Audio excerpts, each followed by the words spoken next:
ఎన్ని వెరైటీ వంటలు వచ్చినా పప్పు అనేసరికి ఆ ఫ్యాన్ బేస్ వేరే ఉంటుంది. నాన్ వెజ్ తినేవాళ్ళు వారానికి ఒక్కసారి, మాలాంటి వెజ్ ప్రియుల సంగతి సరే సరే వారానికి 3 సార్లు తింటాము. పప్పుల్లో రారాజులంటే టేస్టీ టమాటా పప్పుని నా స్టైల్లో ఎలా చేస్తానో ఈరోజు వీడియోలో చూసేద్దామా. ఈ టమాటా పప్పు మంచి టేస్ట్ రావడం కోసం నేను కందిపప్పు, ఎర్ర కందిపప్పు, పెసరపప్పు 3 కలిపి వాడతాను. 3 కలిపి శుభ్రంగా కడిగి ఒక గంట సేపు నానబెట్టుకుంటే పప్పు రుచిగా ఉంటుంది. తర్వాత కుక్కర్లో 3 విజిల్స్తో ఉడికించుకుంటే సరిపోతుంది. ఈ టమాటా పప్పుకి టమాటాలు పప్పుతో పాటు ఉడకపెట్టకూడదు. నేను ఉల్లిపాయలు, వెల్లుల్లిపాయలు కూడా వేయను. ఓ 4, 5 టమాటాలు ఇలా చిన్న ముక్కల్లా కట్ చేసుకుని మట్టి పాత్రలో వేసుకుని ఉడకపెడతాను. నాకు పప్పు వండుకోవడానికి ఇలా చిన్న మట్టి పాత్ర సపరేట్గా కొనుక్కున్నాను. ఈ మట్టి పాత్రలో వండిన పప్పు చాలా బాగుంటుంది. టమాటాలు కాసేపు మెత్తగా ఉడికాక పులుపు కోసం ఒక చెంచా మామిడికాయ పొడి, ఉడికించుకున్న పప్పుని వేసి ఉప్పు, కారం, పసుపు సరిపడా వేసి మూత పెట్టుకుని ఉడికేలోపు గుమగుమలాడే ఇంగువతో తాలింపు పెట్టుకోవాలి.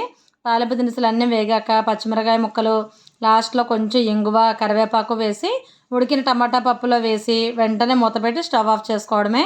మట్టి పాత్రలో మహా అద్భుతంగా గుమగుమలాడే టమాటా పప్పు రెడీ అయిపోతుంది. ఇలా నేతితో తాలింపు పెట్టిన పప్పుతో పాటు పక్కన చల్లమిరపకాయలు, వడియాలు, అప్పడాలు లాంటివి నంచుకొని తింటే టేస్ట్ అదిరిపోతుంది కదండి. మీరైతే వారంలో పప్పు ఎన్నిసార్లు వండుతారో కామెంట్ చేయండి. నా స్టైల్ టమాటా పప్పు రెసిపీ నచ్చితే తప్పకుండా లైక్ చేయండి.